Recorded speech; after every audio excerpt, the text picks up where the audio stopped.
Hi there, and welcome to this day in history for February 17th. February 17th is the 48th day of the year in the Gregorian calendar, with 317 days remaining to the end of the year, or 318 in leap years. Today's word is source. Source can be a noun or a verb. As a noun, source means a place or thing from which something comes, arises, or is obtained. The beginning or place of origin of a stream or river. And as a verb, source means to find or acquire a source, like a supplier, or give or trace the source for, or to contract a manufacturer or supplier. Source. I'm just going to take a moment here to let you know that different parts of Texas are still experiencing rolling blackouts. Neighborhoods within just a couple miles of here are experiencing water line breaks. That affects their water supply. I see reports on Facebook, Nextdoor, and the Ring Neighborhood app. While some folks in my neighborhood have had various water issues in this bitter cold, we haven't experienced a rolling blackout right here in my neighborhood just yet. May it ever be thus. Meanwhile, it does seem like a good idea to go ahead and get this video recorded and uploaded while I know for sure that I do still have power. Oh, that said, I would like to take a moment to mention that links to my research are included in the show notes. Ask you to go ahead and click that like button. Consider subscribing if you haven't already. Let me know your thoughts in the comments section. Let's see here. Oh yes, remember that you can share this video with others with the link in your email messaging or social media. And there is a link in the show notes to my This Day in History playlist, and I'll be sure and put a link to that up in the corner there in the iCards. And with that, we're going to start with Myles Standish. He came over with the English on the Mayflower. He was appointed as first military commander of the English Plymouth colony in North America. He was appointed military commander on February 17th, 1621. That's this day in history. They continued to re-elect him to that position for the rest of his life. If his name seems familiar to you, as it did to me, you might have heard of the poem called The Courtship of Myles Standish, written by Henry Wadsworth Longfellow. This poem borrowed his name, but I understand it was highly fictionalized, portraying Myles as a timid romantic, which I don't get the feeling that he was really a timid romantic at all. This poem, by the way, was extremely popular in the 1800s and most likely had a good bit to do with cementing the Pilgrim story in American culture. Now, the Gregorian calendar. You know, I mention it to you every day, and whenever we go over what day it is and where it falls in the year in the Gregorian calendar.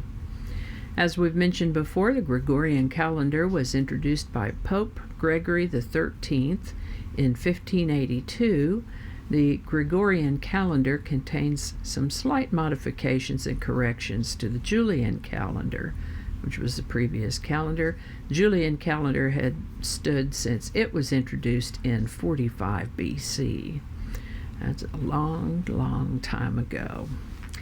Well, on February 17th, 1753, February 17th was followed by March 1st in Sweden, when they switched from the Julian calendar to the Gregorian calendar. That's one of the things that happened, to account for the difference in days.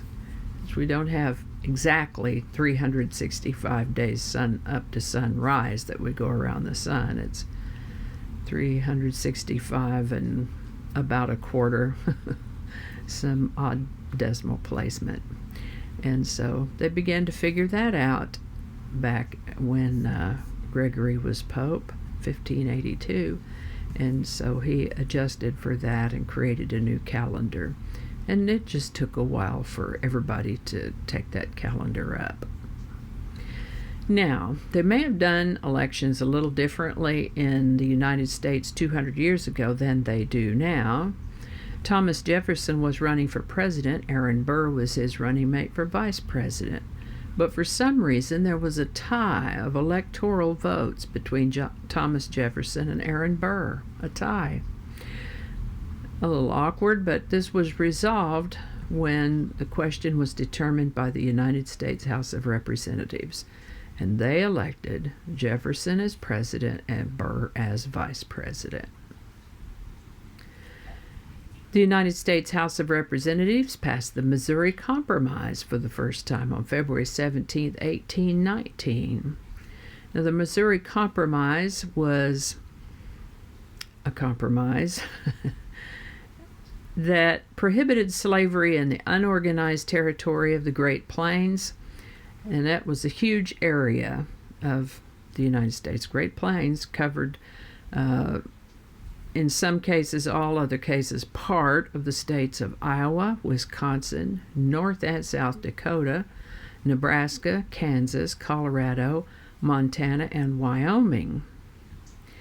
And as a compromise, okay, so they prohibited slavery in that area, and as a compromise, permitted slavery in Missouri and the Arkansas Territory. The Arkansas Territory covered the present-day state of Arkansas and most of present-day Oklahoma. So, that was the first time, right? Well, this wasn't any slam-dunk bill and very little agreement, lots of heated opinion about it, and it would be over a year and a second Missouri Compromise bill before it would be passed and signed by President James Monroe. A little bit over a year later.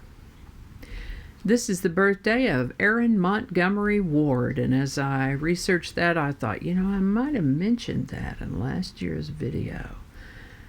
I remember looking at material about Montgomery Ward, but I will link last year's video up in the corner there for you. Anyway, this is the birthday of Aaron Montgomery Ward, born February 17th, 1843.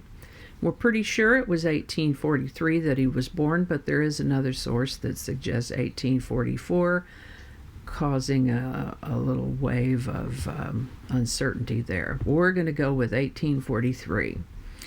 So he was founder of a company of he was founder of a company called Montgomery Ward, and that is a story all by itself. Montgomery Ward started out as a mail-order catalog business.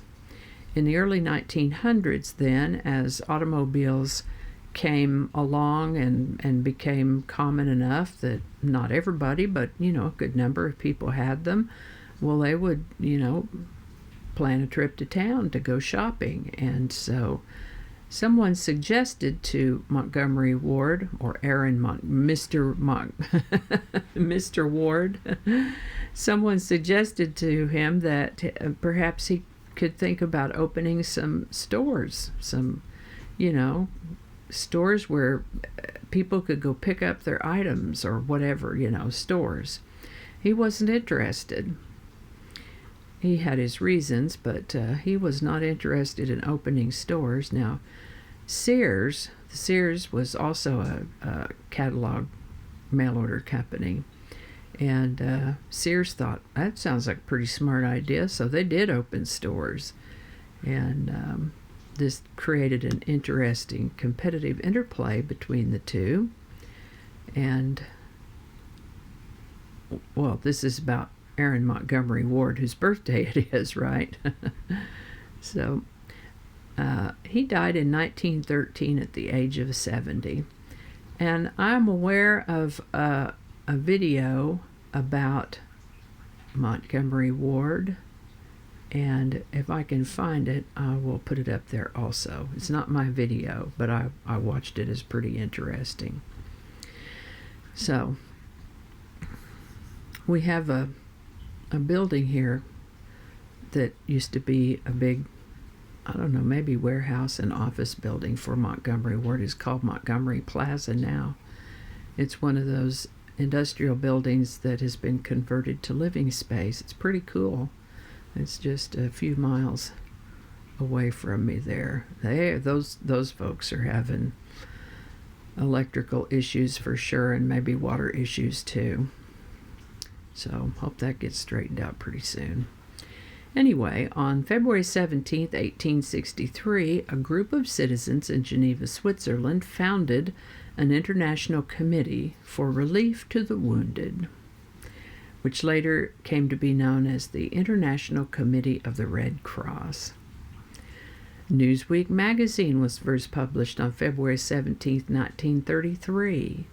Newsweek is a weekly magazine, and over the years, Newsweek has been bought and sold by a variety of publishers, ultimately returning to independent status in 2018.